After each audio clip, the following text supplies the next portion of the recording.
is Brad Garrett from the Brad Garrett Effect.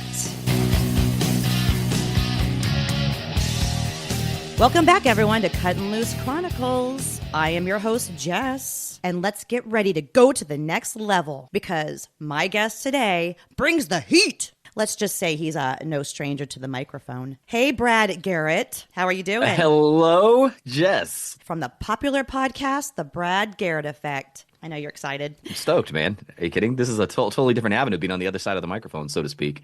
Okay, so behave if you can. Well, can't promise anything, but I'll do my best. Well, today we're going to not only meet Brad, we're going to discuss how hard it is to have a podcast in today's crowded society. And also, I have just been on his podcast, The Brad Garrett Effect, and we had very, very interesting topics and conversation to where I went on to learn something very, very shocking about Brad. But before we reveal that, we are going to take a look at Brad and just exactly who he is. You are from The Brad Garrett Effect. However, you've had quite a journey all these years. Tell us about you. What I want to know first, though, is how you started your journey of podcasting. It's crazy. Back in 2007, I believe, 2007. I mean, yeah, that's showing my age real fast. But yeah, 2007. Yeah, 2007. It's crazy. I mean, actually, I would say that was probably the grandfather of the podcast era back then. And I started with two other guys. Actually, I started with just a partner, just kind of like how you did on your other podcast. And so Steve and myself, we were neighbors, and we just said, hey, you know what? Let's do a podcast, man, because all we talk about is sports. So it was a completely different animal, that long ago for us. So we just started talking about, football, baseball, all these other different things. We called ourselves the Barley and Hops Sports Connection because we drank beer all the time during the show. So I was Barley, he was Hops. That was our little AKA name.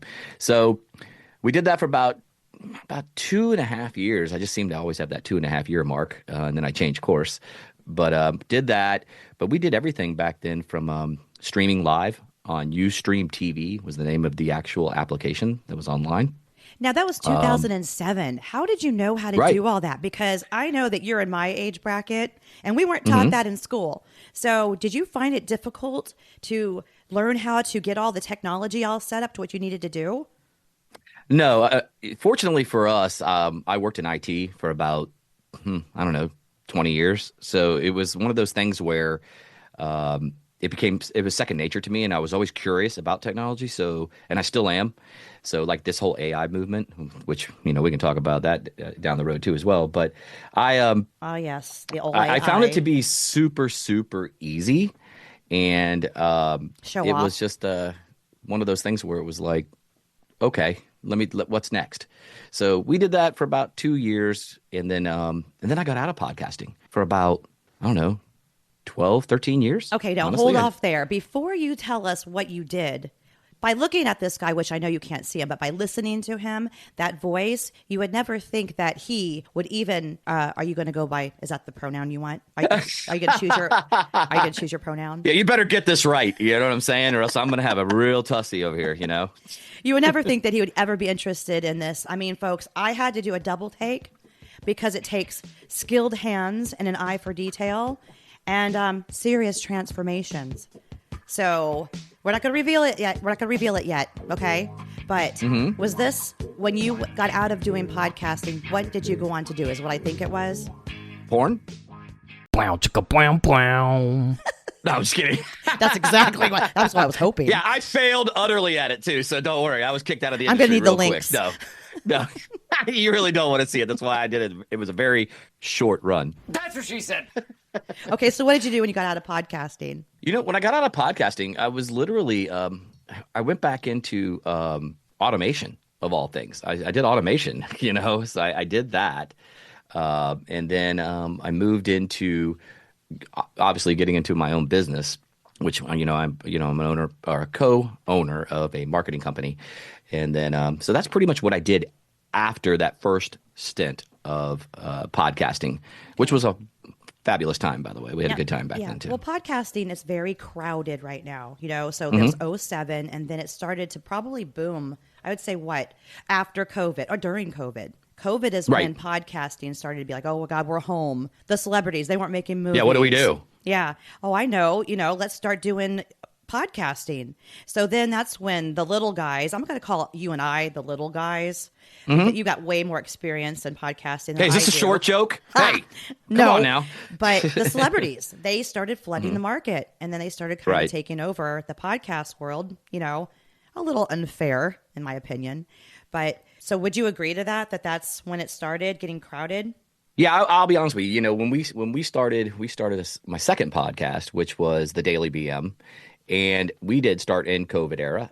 And it's because, we were all just floating around in the pool, sitting there drinking margaritas because you had so much time on your hand. I mean, what else was there to do? Just, go in the pool, drink, eat, get fat, the whole 9 yards. So we were like, well, let's go ahead. If we're going to go ahead and get fat and drink, we're going to go ahead and do a podcast.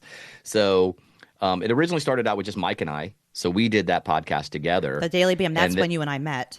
Correct.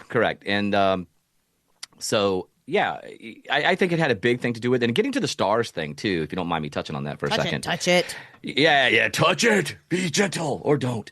But, the whole thing about stars and entertainment is that I kind of saw the writing on the wall. As soon as Joe Rogan became huge, I knew it was when podcasting was really going to just take it to the next level, which was – I don't really know if it is an unfair advantage, but it's really not because I won't mention their names, but there's certain famous people where their podcast absolutely is trash and it sucks. Because you can be a great actor or actress and be a horrible podcaster. I'll say the one, Charlotte from Sex and the City, Kristen Davis. I mean, that was her moment to shine, was on Sex and the City. She hasn't been any different kind of actress on any other movie moving forward than just Kristen. She's just Kristen Davis. She's Charlotte. And now she does her podcast and all she talks about is Sex in the City. Let's move on. Let's get something different. I think her podcast sucks. There, yeah, I'm one of those. No, you can say it. I mean, hell, I'm already thinking it. But the reality is, I think you just have to be who you are. I think so many people go in and they try to script things. They try to not be organic. Is probably the best word for it. I find podcasts that interest me are the organic ones, the ones that seem almost like it's off the cuff conversation. Kind of like that's why we did the Daily BM, because we just wanted to talk like a bunch of dudes hanging out in the bar, just bullshitting, and whatever came to our minds, we talked about it. I mean, you listened to our show back when we were there, and it was all over the place. I mean, one day we might be talking about booty and everything else, and the next day we might be talking about, whatever comes up to mind. And so it could be completely the opposite. Okay, so here's how I'm with it. I'm ADHD. You clearly are not. And if you are, you're a phony. But people with ADHD, I can understand off the cuff kind of stuff, but man, you have no idea how off the cuff this brain can get. It gets scary. So I do bullet points. Right. And those bullet points help me because right now I've already screwed this whole interview up because I'm not going in order like the type A personalities, like the ones that like to make fun of us ADHD people. Bullshit. And well, you're all over the place. Okay. So they love it when I'm all over the place, but they also tease me and nail me when I'm all over the place.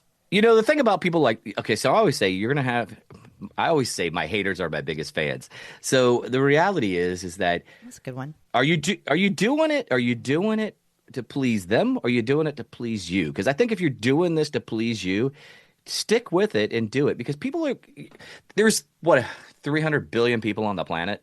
It's kind of like what I tell my sons, and even daughters, of other people. I'm like, listen, why are you getting up when they get upset about their, the person they're with? I'm like, why are you allowing that one person to control you? You know what I mean? When there's 30 billion women on the planet or whatever the number is. Wisdom there. You see what I'm saying? Wisdom though. And when you're young like that, they're trying to make their way, and also it isn't easy being a podcaster, which is one of the I wanted to talk to you about that to explain it. Sure. We put ourselves out there. Mm-hmm. You know how many people I hear say the same thing? Oh yeah, I was going to start a podcast. I'm going to do a podcast. And the first thing I think is you're going to dedicate yourself at least 2 to 3 days a week because you have to research, you have to gather, you have to get your guests to agree, you have to get them to have enough guts to come on and encourage them. That isn't easy. And then put yourself out there for people to critique, for them to hang on every word you say, to say, oh, he or she shouldn't have said that, or I wouldn't have said that, and then to really roll their eyes at you. And some people, like you said, your haters are your biggest audience, right? Your biggest fans, though. I like what you said there, because I have learned that some people will come in and see me at my salon and they'll be like, hey, I listened to your show. And it'll be like, you did? It would be someone that would never in a million years would think would listen to my show. And then I have my best friends out there. And I said, hey, have you heard that? Oh, no, I haven't had time. What the fuck? What do you mean you haven't had time? Okay, you drive 30 minutes a day because we don't live in the city. It takes us forever to get where we're going, and so the people who I expect to judge me more are the ones that are like, I can't wait for your next episode. And really, it is cloud nine, isn't it? When you hear that? I do have people that, follow me here that are locally, where I am. And I see them out there like, man, that freaking one episode was hilarious, And sometimes I have like short, like with the Brad Garrett Effect, it's completely different structure Isn't than it what fun? the Daily You Bean can do was. whatever you want. Like your perineum, folks, perineum sunning. So Brad Garrett has released I would call it a 8-minute monologue. It might be a little shorter, of perineum sunning. A sphincter says what? Does he say to do it or doesn't he? But he does put in there. It could be fun. And he does. There's nothing in science to back it up. I heard it a couple of times. The audience that likes that kind of stuff, though, are people like you and me. And that's who I'm trying to reach out to when I do this, because it's one of those things where you have to be, like I was saying earlier, you have to be organic. Just be you. Orgasmic. I'm not gonna. You're not friends with everybody. So what's the difference about podcasting? I'm not everybody's cup of tea, and that's okay. I don't care if people go, man, you suck. I'm like, yeah, probably in your eyes, that's fine. Whatever. Do they Your do mom that? didn't complain. Do they say No, that? just kidding. Ah, yeah. See, so on that note, I love trolls. They're the best. Yeah, trolls. I noticed that you've got you've been in the newspapers. Yeah, we still have newspapers, but you do a lot for your community. Why do you keep showing my age? I just want you to understand that. You've been in the newspaper. I'm like, the young people right now in their 20s are going, what the hell's a newspaper? Although I just said the word newspaper. So who says news? Like, I saw you were in the Yellow Pages. Yes. Yeah. Are you listening to the Yellow Pages? Here's my Yellow Pages number. Give me a call. Hey, do you remember what, just sidebar real quick. Do you remember having to stop your car and get into the phone booth and pull out the white pages and look somebody up? Yeah. How about dial, was it 411 to see who you can call, call 411 to look up someone's phone number with the operator? Oh, I didn't know you could do that. You could do it. I Seriously? think it's 411. You say, yeah, I'm looking for a Herbie such and such. And then they either have it or they don't have it. To look up a Herbie phone. Hancock. Back to your community. Yeah, and the second biggest thing after that, after the white pages pulling off the road, was the old-fashioned the pagers. You remember the cool profession. Plus, I was a horny-ass 18-year-old, thinking all the chicks I could pick up, Yeah, they along all the way. thought you were gay, too. Yeah, don't even get me started. I do have a lot of feminine qualities. People don't understand that. But back in the day, I had that George Michael type look, from when, the Faith album. I had the, 5 o'clock shadow. Dang. I had my hair. I actually had hair back then, so it was like I had it. What is your hair? Take off your hat. Let me see your hair right now. Yeah, see, I'm bald. Oh, I would never knew you were bald. Yeah, I'm bald. Did you have the hair that George Michael had back then? I didn't have the bald head. Or are you talking about the hair? You have obviously you lost your hair. I mean, on the top. I see you have it on your sides. But I that's shaved. called the I shaved my cul-de-sac head. haircut. The Correct. cul-de-sac. Yeah. No, I am not going to look like Larry from the Three Stooges, if anybody knows what I'm talking about there. But yeah, exactly. Why? You're a wise guy. But yeah. So I had the George Michael hair, and I mean, literally to the T. I mean, I even tried to mimic him a little bit because I was you must have had thick hair because he had a big head of hair on the top. Yeah, I did. Perfectly frosted. Yep, I had the blonde hair kind of going back. I curled it at the top the way he went back with it on the sides, nice and tight. It was the Faith album, not the Wham days, because I didn't have. Although I did have my hair long back. And who wears those early shorts? Teens. Yeah, what's wrong with that? No, I'm just kidding. Those shorts. Yeah, hey man, depends on what you're trying to do. Hey, you gotta have faith. Yeah. Oh, I see where you went there, but So I got into hair school. I went to a hair school here locally called Mr. Dell's School of Cosmetology. That's amazing. That is such a cliche name, Mr. Dell's School of Cosmetology. Yeah. Wake me up before you go. Yeah, and Mr. Ed, that's what we called him. I swear to God, I used to think of the horse. You know what I mean? Mr. Ed. But he was really a good mentor to me. He treated me he was gay, but he loved me. Like I could get away with murder. I mean, there was a point did, where George I was Michael. Yeah, I know. Trust me. But and I'll tell you some stories there too. But Oh, God. we went. I'll never forget it because towards the end, I had about literally probably 3 months left to go in my schooling, and I just started acting like a complete, pardon my French, fucking moron as a 19-year-old kid would. And he actually was such a good mentor to me. And so I have a lot of fond memories of Mr. Ed. And I don't know if he's still alive, honestly, because he was in his 60s back then. So I would have a feeling he's already passed. Call 411 and ask for his phone number. Yeah, no kidding. And so he mentored me. I was about to drop out. He was going to kick me out of school. That's how bad I got, not showing up, just taking it for granted. He called my brother, of all people. And he was like, listen, Brad's this close to being removed. And I'll never forget it. My brother called me and said, what the hell are you doing? Stop acting like a complete fucking idiot. Da, da, da, da, da. What's the age difference? So I went back. My brother's in his 60s, so I'm in my 50s. Okay. So we're about 10 years apart. Yeah. Yeah, so he kept me in school. He mentored me for the remainder of 3 months, passed my bar, and all that kind of stuff. And and then I became a hairdresser. And then I went into a salon. I worked for about 2.5 years in a salon. And How many babes did you score? You said you went there because you were a horny 19-year-old. Yeah, I'll just say, let's just say, quite a few. Slut.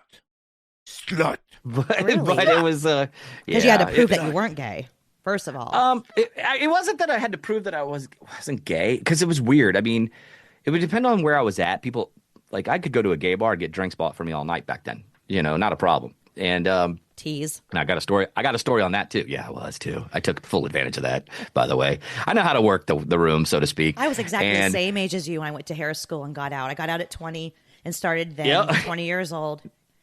Mm-hmm. So, I went, I'll never forget it. I went to a hair show, and I used to go to them quite frequently because, that's where all the hotness was, Plus I wanted to, further my education in the field. Honestly, that's, that was the first and foremost. But secondary, I was thinking, hey man, maybe I'll meet some hot chicks down here while I'm at it. And I went down to Miami and I stayed at the Fontainebleau Hotel down there. There was a big hair show going down there. Beautiful hotel. And I went with Paul, which is my brother's significant other. And I had the best damn time down there because not only was the show awesome, the classes were fantastic. They are. They're great.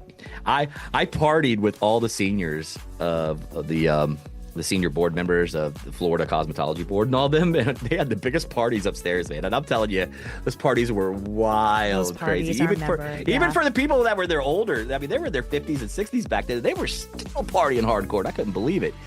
So Paul says, "Hey, man, let's go to this bar." And I was like, all right, cool. He was like, well, it's a gay bar. Are you cool with that? And I go, I don't give a shit, Paul. Let's just go. So we go get in line, and there's these two hot chicks. I'll never forget it, in line. I'm thinking, Paul's looking at me. He's like, there's no chance. And I was like, yeah. I was like, dude, it's me. Come on. Every gay guy, for every one gay guy, there's two beautiful best friend hot females that are right there supporting him because they're the best friends to have. They just are. Oh, yeah. Well, here's the catch. They were both lesbian. So, they were? But they were together. But I'll never forget it. I look at Paul and I said, challenge accepted. I was like, I'm landing both of these tonight. You did like it. that. There's no way. No, hold on. I go in, I dance with these chicks all night, man. I'm giving them the full court press. I'm trying, man, like crazy. When you say the Not full court interested. press, I mean you're putting your hard weenie on them. I'm trying everything, man. I mean, I'm trying everything, and they're having fun, but they are not interested in what I have to offer. Let me put it that way. So I'm a little frustrated because, I'm giving myself the old-fashioned, stupid ass young man move, and so I go to the bar and I'll never forget it. And I'm sitting there, and back in the day, they used to put I want to say it was either a blue or a red handkerchief, kind of hanging out of their pocket, so that way you knew whether or not you were gay or not. But something along those lines. I remember Paul telling me something like that. But I remember sitting at the bar, and the guy from across the bar just kept buying me drinks, and I was getting loaded. So it's around 1:32 in the morning, right? And all of a sudden, all the lights go out. And it's like, Oh, you're painting a picture here. Ooh, and I'm going like this, feeling and I'm sitting here going, oh shit, I'm in a gay bar. The lights are out. Someone's grabbing my ass, and I'm going to get worked over this bar. That's all I'm thinking in my head at the time. You know what I mean? And also the spotlights come on and they have these railings that go around the top of the building, and all these freaking huge ripped guys come out. Oh my God, were you turned on? Were you turned on? No, I was not turned on. I was scared for my life because I'm thinking, I'm not gay. I'm going to get nailed. That's all I'm thinking. You know what I mean? Were they bringing lube with them? Were they approaching you with lube? Dude, they were completely lubed up. I mean, they were shining like the sun. You know what I mean? That's not what I meant. With the light reflecting. It was like what you see in cartoons. Oh, you know what I mean? Where were the girls? Where were the? The girls were like just off to the side. You know, they're like, yeah. You know how girls are. They're like, yeah, partying down. They're loaded. They're having a blast. These dudes are all in thongs, man, dancing around, shaking their ass, and I'm going, oh my god. Paul looks at me and he goes, hey, relax. This is my time. Oh. So I'll never forget it. I laughed so hard, but I'll tell you, I had the best time in a gay bar ever down there in Miami, South Beach. It was fantastic, great time. So me too. And I love it. Gay bars are fun. I went with my best friend there and growing up my whole childhood, you know, and I went with him to my first gay bar. It was in Orlando, and we had the best. They're better. It's better than going to any other bar. It's just and their drag shows are amazing. I mean, oh my god, they're so much fun. I love a good band. Don't get me wrong, but when those drag queens get up there and they start performing, they work the room. Magical. I love it. I could go anytime. I just love it, and I love a guy who could go to a gay bar, being a heterosexual. I love the confidence. So I applaud you for that. By the way, there's men out there that wouldn't do that. Those are the ones I worry about. I have a good time. Yeah, I have a good. Yeah, you got to worry about them. Woo! They're usually the ones that have fantasies in the back of their mind of going, "Hey, maybe I'll try this one time." I have zero interest in men as far as that level sexually. So I'm completely comfortable. I mean, if they listen, I always believe for each their own. Whatever makes you happy is what matters to me. I could care less if you're gay, straight, whatever. I don't care, black, white, green, or purple. I openly make fun of everyone, and so sometimes I get taken out of context because there used to be back in the day where you could make fun of everybody. And it wasn't a big deal. Even, whether it was black, Hispanic, white, whatever, and because everybody's nationality has something funny about them. It's like white people. We can't dance with a shit, most of us, right? I mean, so you. Well, and I can tell you, I'm horrible. I'm the not typical a good dancer.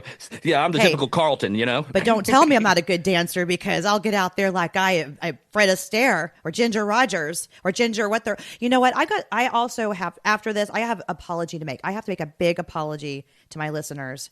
I'm just going to do it right now, and then we'll come back to the white people can't dance. Last episode I aired, it was with Ashley and I, and it was called, God, what the hell did I call it? The Forbidden Salon. In that episode, it started out good, but it was about salon services that make your mouth fall open. I can't believe people actually want that. And, one of them, of course, being the perineum sunning or anal bleaching. And that's all good because I love talking about that. I've been talking about that for years before it even became kind of a fad, which it is right now. I drink when I edit, Of course, it's morning time right now, so I'm drinking coffee, but I drink White Claws or wine when I edit. Well, I got a little too much into the White Claws and wine, and I aired a commercial about, what's that commercial that's about the pooping cup? Not 3 girls in a cup. What's it called? 4 girls in a cup. You mean 2 girls? When did they start adding 3? I want to know. Jeez. 3 girls in a cup. Slut. I was like, what website is that? Ew, I hope you didn't like that. No, I know. I got a story on that one when you're done, but go ahead. It's the pooping potty or the something potty, and it's where it helps you go to the bathroom. Oh, I know what you're talking about. Squatty yes. potty. Squatty potty, yep. I aired the squatty potty clip. It was supposed to be just maybe a 10-second clip, and I aired the whole damn thing. And it is stuck in that episode. And you can't just take an episode down. You just can't do it. Yeah. And Dana looks at me, my boyfriend, who's my executive producer, and he said, no more drinking and editing, no more. So any of my listeners who actually listen to the Forbidden Salon, there is a lot of good to it. But when you get to that part, just fast forward, please, because there's a lot. What? Yeah, just tell your boyfriend. Just don't tell him. Just go like this. Just take the little flask and just do it on the side, and you're done. Do you know what that thing is, the squatty potty? Well, first of all, it's disgusting, and it's for people who can't go to the bathroom, and then it helps you Right. go to the bathroom. You do it in this squatty gadget, and it just. But in the commercial, they're very graphic, and I have bathroom humor. I wish I had more I have way more bathroom humor than anybody should, let alone a female. It's not normal. But I'm just so embarrassed for that. It almost ruined my day. Does that ever happen to you? Man, Let me it sounds guess. like a real shitty adventure. If it's one of those things where you make mistakes, then you need to kind of back down off of it. Well, it certainly relaxes me. Like at my former podcast, Joint Laughter Podcast, Les would light up a joint and I would have my glass of wine and it just kind of like flowed. I could tell like in the morning coffee does a whole different thing to me. Coffee makes me like, but wine is like, Right. I relax a lot more. So I light my ritual for doing a show and editing is I light my candle and then I have this little wind up musical box and it's the Beatles, Abbey Road, and it's Here Comes the Sun. And then, and I'm like, oh, and it usually calms me down and blah, blah, because this brain doesn't stop. Okay. And then that's my ritual. But I can tell the difference when I'm drinking my wine and my coffee. I think I'm better under the influence. Like Says every person that's under the influence. no, like 4 days ago, That's hilarious. 4 days That's ago, hilarious. my show went on HBO. So there's Right. this show called It's Florida Man. And 2 years ago, when my former podcast, we had this guest, Kenneth Speedy Rawlerson, and we call him a outlaw genius. He went on to. This sounds bad. I'm not. Saying what he did was good, but back in 1998, he robbed a bank in Live Oak, Florida. Oh, geez. In 1990, he allegedly robbed the Suncoast Casino cruise ship that was out of Ingles, Florida. But he was allegedly robbed that. He was never convicted of that. Yeah, he was never convicted of the crime. Well, if we go back to 1990, he thought he was going to be. So he went on the run and he headed up to Massachusetts to where, you remember the movie The Perfect Storm? Yes. Okay, with Clooney and Wahlberg and Mary Elizabeth Mastrantonio. He faked his death, didn't he? No, he didn't fake his death, oh. but he went up there under an alias named Bruce Clater. And he went out there fishing with the crew that was featured in The Perfect Storm, the real guys. Right. And the bar lady who owned the bar, the Crow's Nest, I think her real name Right. was Marianne. Well, anyway, those real characters are what they didn't know that he was a wanted. He was wanted on the run. They didn't know Right. that he was under an alias, but he fished with all of them, and that's the setting that he was in. It's really cool. Well, That is anyway, really cool. he's sitting there at the bar, and he's got this bubble-headed bleach blonde sitting next to him, and on the television comes America's Most Wanted, and it's got his picture, and it was said under the name Bruce Clater, and the blonde looks at him and says, "Wow, Bruce, that guy looks just like you up there." And Speedy says to her, "Yeah, it sure does." And she goes, "Wow, he even has your same name." And he goes, "Yeah, you're right." And everyone looked at him. All the big fishermen, all of them just looked at him. They'd all turned to him, and he's like, "All right, there's a phone right over there. If anybody wants to call and turn me in, there it is." So this big guy gets up. This big guy, they called him Tiny, though. Go figure, right? Right. Yeah, that's how it always He is. goes over to the phone booth and he stands in front of it. And he goes, "Ain't no one going to be making any phone calls tonight." So the barmaid, from The Perfect Storm, the real lady, she goes, "Bruce," still call him Bruce, "get up there, get your stuff and get out of here. They're going to be coming for you." And they helped him escape. Well, anyway, that's just a touch of what this guy has to offer. Then he went on to rob a bank in Live Oak, Florida, but not before he survived 9 years out in the golf hammock from the FBI. All right. Wow. Well, that whole story landed HBO wanting to Right. put him on It's Florida Man. So they contacted us, and just literally not even a week ago, they all came to. We did the filming in Ingles, Florida, and they filmed me. So they interviewed me, and I'm going to be on the show as the expert. Because fantastic. The show itself is like they make horrible fun of Floridians. I'm not going to say Floridians, but people who've done bad, So Right. it could possibly go very, very wrong, but it doesn't matter. But we kind of deserve it a little bit. Come on. Floridians are a little out there, but you know what? So what? So, God, the first episode, this will be for season 2. Season 1, the way that starts out with this one guy, he had this fetish, and he wanted to pay somebody to eat a toe. And they based it off of that. So, of course, what good can come of that? How could you even make that person look, like they're not just like, they're going to paint it like all Floridians are like that, So my sister sees it. She says, Jess, do you know what you're getting into? I said, yeah, I do.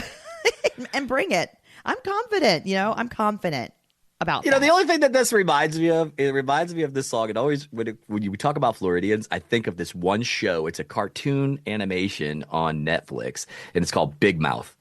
And they have a song called Anything Goes in Florida. And if you've never heard it, you need to just type into Google Anything Goes in Florida and just listen to the song because it is 100% accurate. I am sorry, but I can't do it. It just seems wrong. Wrong. We're in Florida. The state bird is a chicken finger. It is a pretty crazy place. Brother, anything goes in Florida. Hello, Lakeland. Y'all ready to rock in the Sunshine State? They got rednecks wrestling pythons. They got drunk girls going wild. Party with margarita villas and serial killers while you watch a gator eat a child. They proudly lead the nation in public masturbation. They're jerking up all over the place. Forget tequila and pie, let's get a bath salt hot and munch on a stranger's face. Because anything goes in Florida.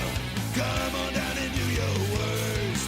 Store the rail of a dolphin, naked and golfing. Chances are you won't be the first. Doing anything, anywhere, anytime, anywhere.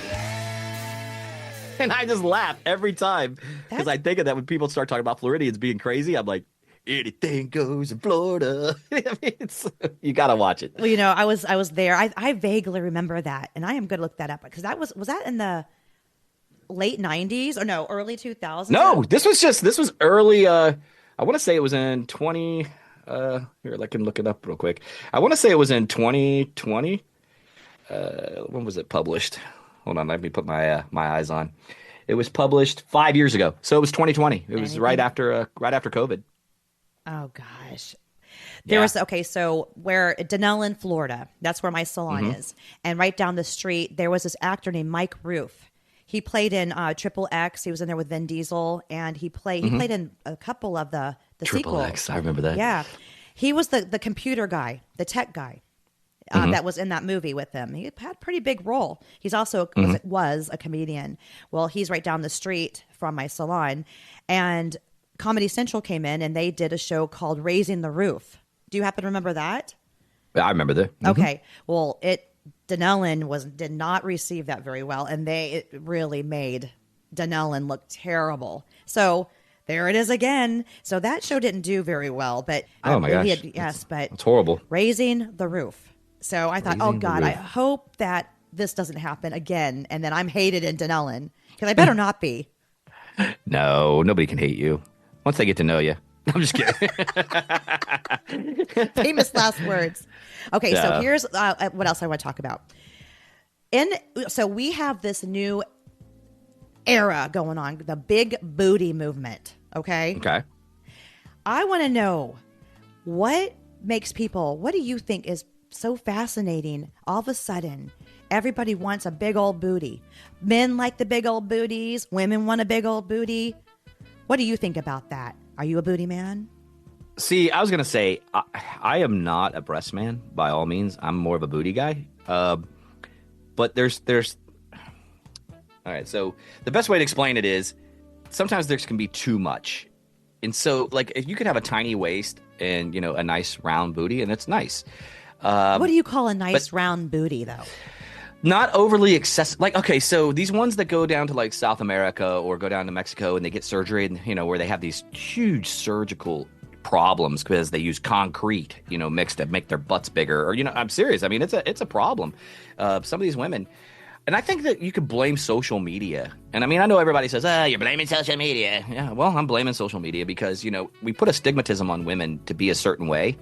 And so when you do that, it creates an environment where they feel like they have to match it or exceed it and do better. Prime example, I think I go back and forth with my wife on this because... Wait, let me ask you. Does she have a big butt? Does she have a normal butt or a flat butt? No, she's got a nice round booty. Yeah. Like she's all ass, but I mean, she's got big knockers too. But she wants to get a breast reduction. As we start aging, she wants to get rid of And she should because I've had 2 breast reductions. I've had it done twice. Wish I could put that fat in this ass though. Yeah, well, I always say there's always squats, and that's a whole nother show. All men say that. That's all men say. It is the truth. There's other things in squats. Some people don't have they can't do it with their back. You'll get good squat, just like Kegels. Freaking Kegels. I'm so sick. Just do your Kegels. Oh, I have overactive bladder. Well, you need your Kegels. Screw Kegels. Kegels can only do so much. You got overactive bladder. You can either go there and get it tacked back up. See, what a lot of people don't realize, though, squats have people hate them. I hate leg day just like anybody else. Okay, I really do. It's not my favorite thing to do in the gym. How do you feel about Kegels? You like your Kegels? I mean, I love Kegels. I just did Kegels. I mean, there's guy Kegels too. I just did 3 sets of 10 since it's past 30 seconds. There you go. Oh, you could hear it? Were you hearing the while you were doing it? No, I always Kegel to jazz. So that's a whole other subject. But yeah, so I just think that the squats have a beneficial effect on your lower back. And so I always tell people with lower back pain, it'll go away. Like I had an issue with my sciatic nerve on my left side. It went away. As soon as I started getting it, starting light, true. You work your way up, it goes away. And I work out too. I have a very strong back. But when you have like a deteriorated discs and things like that, and you've had back surgery, then you get almost like you almost get scared to squat too low. But then again, that's where you got to do your homework. There's that great machine at the gym to where you've got the thing, like you can lean against it and then squat down on the sliders. Yeah, it's an incline sled. Yeah. That will work. That is effective. That's great. I am a big advocate for anyone that is either going through rehabilitation or is new to fitness or even a veteran of fitness getting back into it. The first thing they should do is hire a personal trainer who is certified. And what I mean by that is do your homework. You can get certified. Mm-hmm. You can get certified, but not truly be an expert in what you do. Testimonials, real testimonials too. I mean, it's so important when you're talking about. Sorry, we're going on the fitness thing a little bit, but I'm a big with the big booty. It really does. Yeah, I mean, I'm a big advocate of it because you can do things the wrong way and be trained incorrectly and hurt yourself. That'll totally ruin you. And I think that's why it's super important. If you want the body that you want, nutritionist, personal trainer. That's 100% what I believe in. I do it myself. I'm not just saying that to say it because I have those 2 people in my life, and it's been a game changer for me. So that being said, getting back to the big booty, I just think that social media, things like that, put a lot of pressure on young women and women that are older. Because now, correct me if I'm wrong, most women are, as they get older, they want to feel younger, but what they don't realize is the men that are getting older are more attracted to the older woman than they are the younger woman. Oh, really? Correct. Do you and that's you are confident in that statement? Because I've always wondered. We get older. I just in case you know, I'm a woman getting older, and right. I always think, oh yeah, well, what happens? I'm 50. I have a couple more years, but I always think you got plenty of more years. You got to change the mentality. But my boyfriend is younger, so I thought, but you can't really tell. I'll have to say that.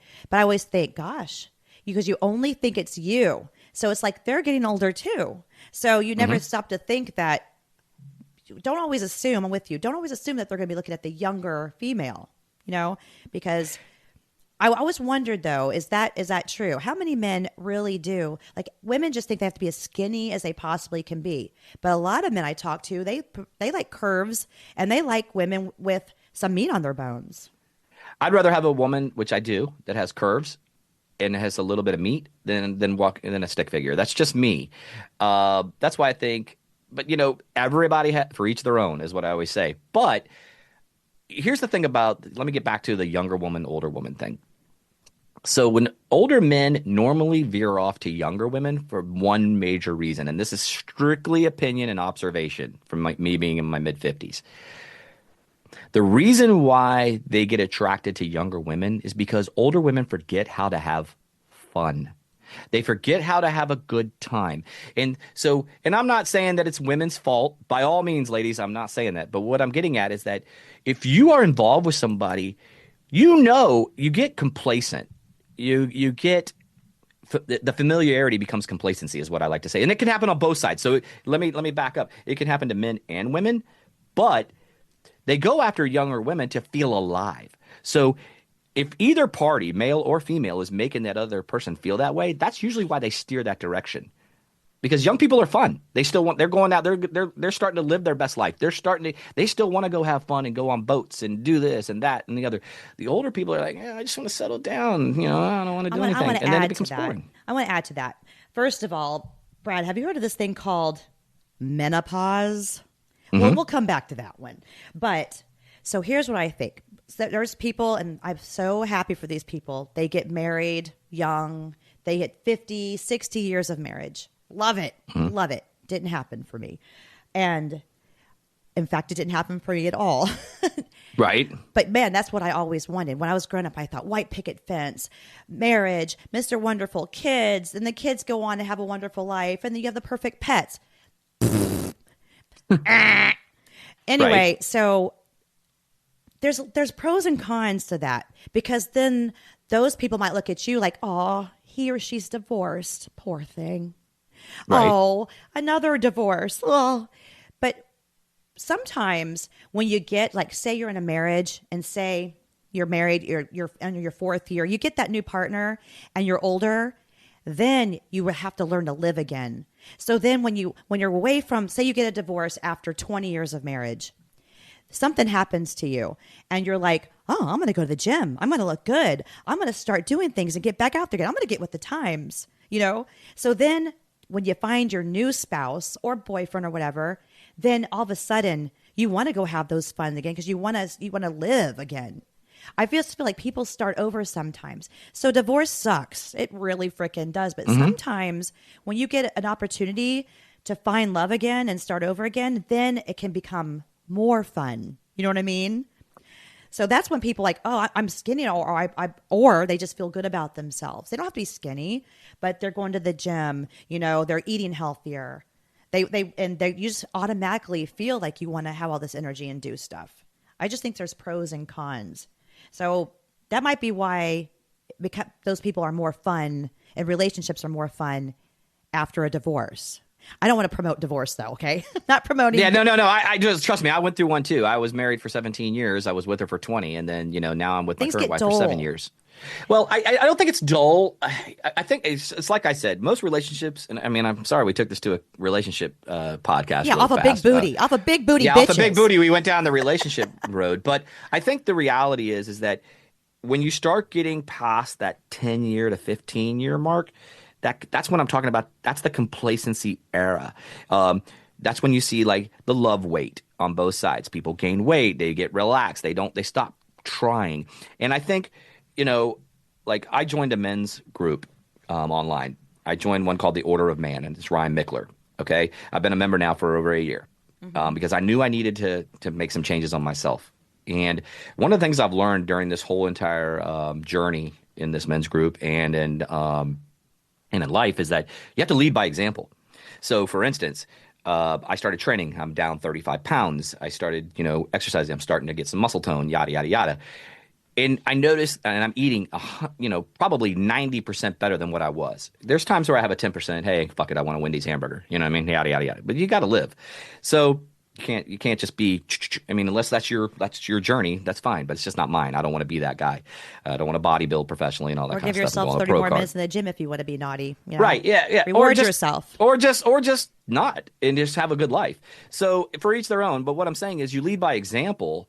And then next thing you know, your spouse or your mate or your significant other, however you live your life, usually falls into track with you in some point because they see, wow, this person's having a transformation.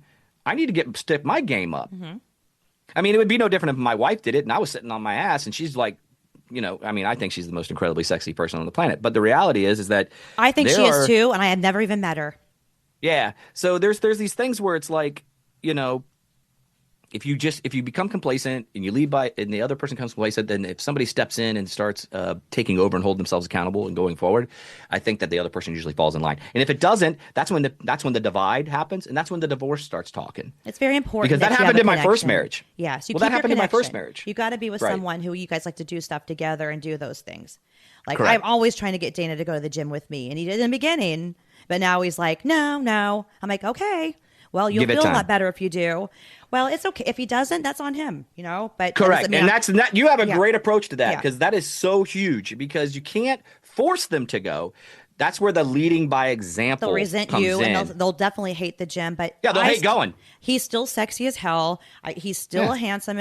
But it's you gotta want it. You gotta want it. Yep. But when I said your wife is sexy, you said she had a big ass. That's why I'm automatically thinking. Let me back up a second. I did say she had a big Curvy, ass because I'm not taking that one. She's got a healthy booty. Let me put it that way. You know what? As a woman, I never should. But then again, I like big old butts, and I cannot lie. Are you or someone you love suffering from flatbackatosis? Does your derriere resemble a flapjack instead of a peach? Do you wish your pants were a challenge to put on? Well, friends, your struggle is over. Introducing the Booty Boom! Thanks to cutting-edge advancements in denim and elasticity, twerkonomics, and Instagram filters, the humble booty went from background actor to headliner.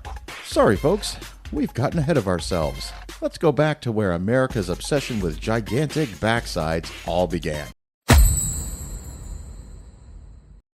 The 1980s, when butts were flatter than the earth according to conspiracy theorists. Workout videos screamed, "Reduce that rear," while celebrities turned sideways and practically vanished like magic tricks. People with naturally large booties lived in shame, sitting on their hidden treasures like dragons on gold. Little did they know, they were sitting on the future. Then, bam! 1992 hits, and Sir Mix-a-Lot drops the booty anthem heard around the world. Suddenly, one man had the courage to say what no one else would. "I like big butts, and I cannot lie." America collectively gasped, clutched its pearls, then slowly nodded in agreement. The booty renaissance had begun. Plastic surgeons everywhere high-fived. Denim companies scrambled to add more fabric to the back.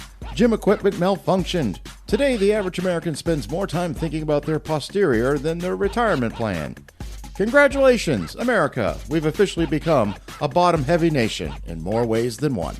So whether you're born with it, squatted it, or just downloaded the latest filter, you too can join the Booty Boom movement. Call now and we'll throw in a free pair of leggings so tight they legally qualify as a second skin. Booty Boom! It's time to back that trend up. I was about to say, so you took my line. No, you can't. That's my line because I know, right? Well, so that's a good idea for an episode, by the way. Mm-hmm. When marriage gets dull, what do you do? Right. Or what do you do to keep a good connection to a relationship? I think you and I are good. You'd be good for the man and I'd be good for the woman to kind of like bring that together because that's a good episode and it could help people. But before we end the show, I just want to say, I want to know, I have a question for you. There's all these, I think big butts are nice. I haven't always, I didn't understand why are they liking big butts? We've always been taught throughout the years that we make fun of people with big butts, and I have my mother's butt, which is little and flat. Okay. And I'm not going to talk about the squats again with you. My sister's got a nice bubble butt and so does my brother. My brother's got the nicest ass. And here's me, she also got the prettier feet.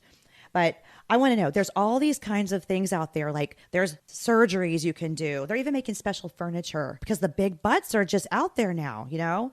There's just all kinds of inventions. What do you think, one, will be the next new invention for a big butt? And two, what do you think will be the next body part that'll become popular that people are going to start one? What's the next body part phenomenon?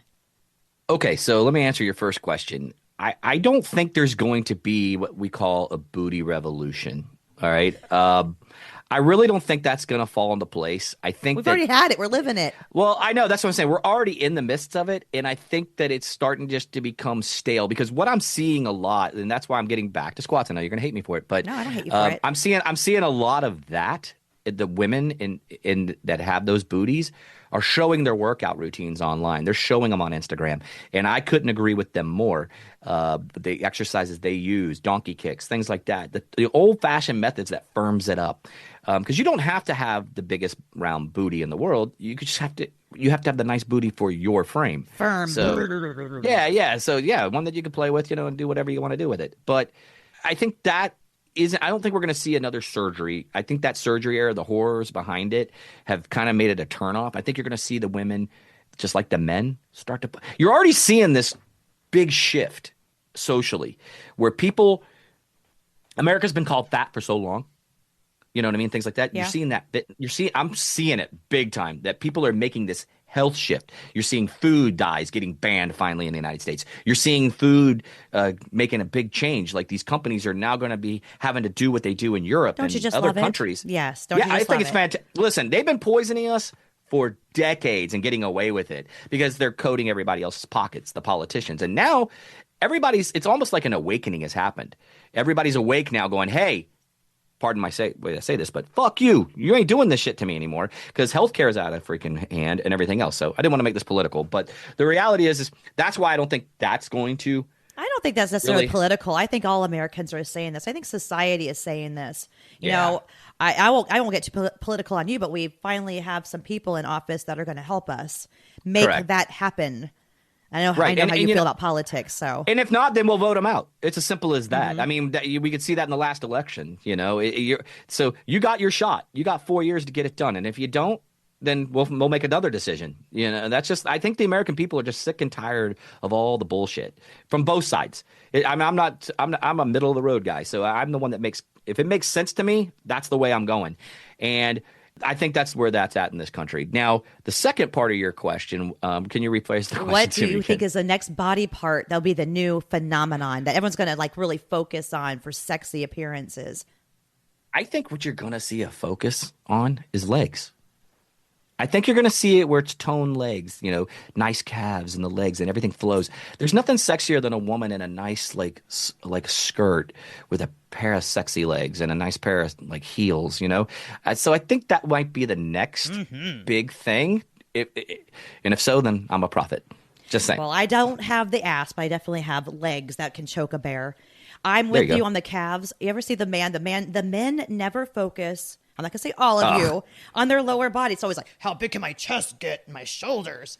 Even though that I like that too, and back, but they never focus on their calves. I always feel like men are lacking calves. And I think calves for men and women are going to be more. And I think the elongated neck on the woman, I just think they look better in turtlenecks. The elongated neck. And man, if you're going to go with a short haircut, elongated neck. Right. I just think women, here's the thing. I mean, and this could be an age thing, but like I said, I think women in general, when they reveal less, but it's sexy, it's just that because it leaves something for the imagination. It's kind of like having a Christmas present and using see-through wrapping paper. If we see what's in there, we're not happy, we're not surprised. But if the wrapper is hiding the gift, we want to know what's in that. Nice. So romantic. I think that's probably the best way to put it. You're an old school romantic. So here's what we know about Brad Garrett, everybody. He's got a kick-ass podcast, The Brad Garrett Effect. So tune into that. Where can we find you, Brad?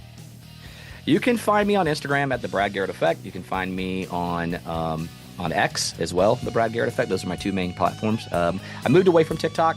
So you can search me there, but I am not active there. Actually, the page is deactivated, so that's where I'm at. That's another conversation. Oh, and on Facebook. Sorry. Yeah. The Brad Garrett Yep. Effect as well. And yes, we still do Facebook, everybody. We're in our 50s. We're supposed to. Hey, get I've with come it. to find that those 3 platforms, believe it or not, I get the most engagement, which is weird that TikTok isn't. But maybe just because I'm old and it's a younger generation, who knows?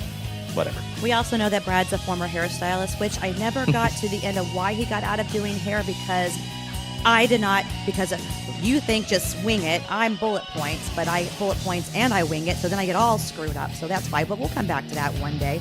And we also know that he is a butt guy, not a boob guy. And he likes curves, and he's a hopeless, old school romantic, which I believe everyone should get back to. Thanks for Yes, joining I us, agree. Brad. And that's all the junk we've got in our trunk for today. You like that? Baby got back. And on that Thanks note, for having me on. I really appreciate it. you're welcome. And we'll see you back next time, everyone. Thanks for listening.